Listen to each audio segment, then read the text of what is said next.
If you're planning to travel to Singapore, then this video is for you. Please stop, because Singapore has introduced something called as no boarding directive, that is called NBD. Now, what is this rule? How will it affect Indian travelers, rather Indian passport holders? I'll be explaining everything in this video. So guys, kindly watch this short video till the end. You will learn everything about this. But before we get started, I just wanted to ask you to subscribe to my channel, guys, because I'm giving you all the latest information, whatever is related to travel and tourism, and it is very important that you subscribe to my channel. Remember, in YouTubers are only judged based on their subscribers, not based on their content. So please hit the subscribe button and please show your support to my channel. So guys, Singapore has introduced something called as no boarding directive, which means that if you have any previous denials to Singapore, or if you have committed any flaws or any violations in Singapore, and the most important 2 points,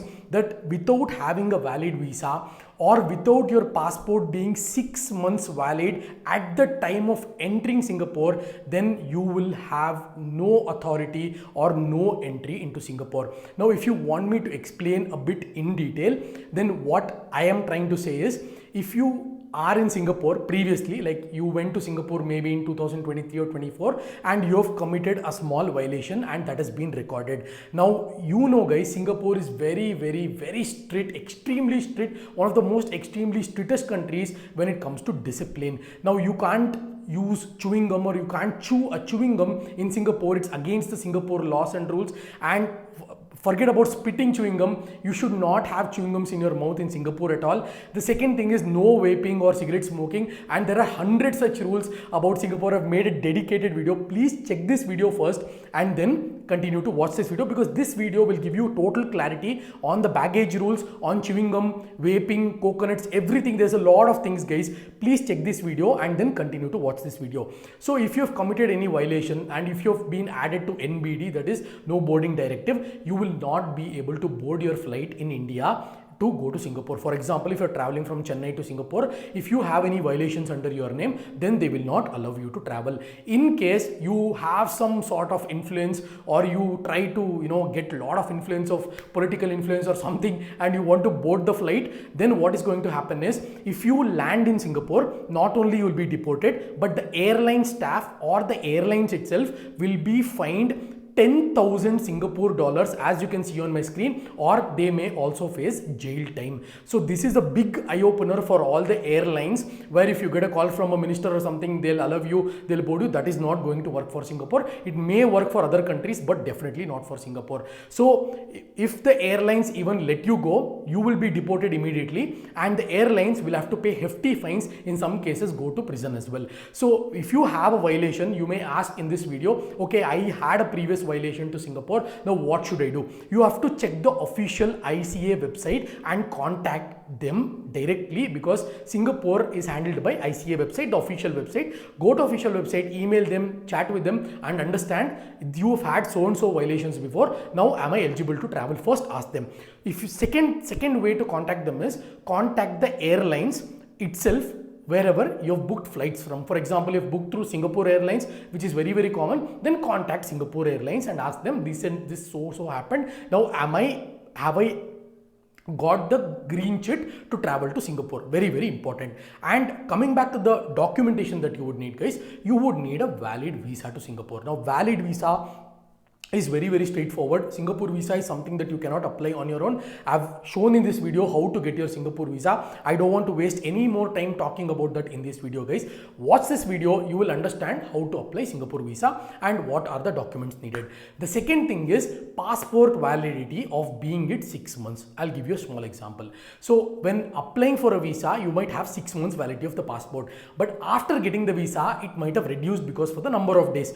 That time also you cannot enter Singapore. That is very clear. Please fix this in your mind. Don't keep 6 months validity and try to apply for Singapore. You will not only lose your money, but you'll also being denied entry. not even allowed to board, not even forget about being entry denied, you'll not be even allowed to be board in India itself. So once your passport is around, what I do guys, if my passport is around 1 year validity or 8 months, I tend to renew them directly, because you can renew your passports 1 year before your travel. Now how to renew your passport, again I've made a dedicated video. What I would say is subscribe to my channel, wholesale free videos about travel, tourism, how to apply passport, everything is there in my channel guys. It's free of cost. You don't have to pay any money to watch those videos. You can watch my how to renew your passport video and then renew your passport and then travel to Singapore. So valid visa, then your passport should be more than 6 months valid. Still you're not given a green sheet. You have to find out if you have any previous violations, are you allowed to board to Singapore. Now this is very, very strict, because they are doing a lot of border controls and they're only allowing authentic or genuine travelers inside Singapore. Crime rate is literally less than 1%, I would say. I may be wrong, check Google, but it's one of the most disciplined countries in the world. We know about Singapore guys. I've been to Singapore a couple of times. I know how Singapore is. Extremely disciplined. Everyone follows the lane policy rules. It's not unlike here. It's unlike here basically. It's not something like here, but it's very, very developed and very good in Singapore, as I can tell you. So you have to keep everything in your mind before you apply your Singapore visa. Not just because you got your visa and your passport is 6 months valid doesn't mean that you'll get an entry to Singapore. You have to be very, very cautious, and you may not know. You see, it's not your mistake. Now if you go on a tour company or package, they might not tell you using chewing gum is banned in Singapore. It's against the law. They will not know because they don't care. Tour companies don't care. So it's very important for you to check videos on my channel and get educated. I've made several videos on the same topic guys. So please know these things and then only travel to Singapore. Singapore may seem a very common destination like Thailand or Malaysia, but the rules are not like Thailand and Malaysia guys. The rules are very, very different. So do follow them and share this video to all those people who are planning to travel to Singapore. And I forgot to mention one point. This is starting from January 30th of 2026. The rules are already in place in terms of pilot phase, but it is going to start from January 30th of 2026, that is next year. So I hope this video was very, very, very informative. I'll catch you guys in my next video.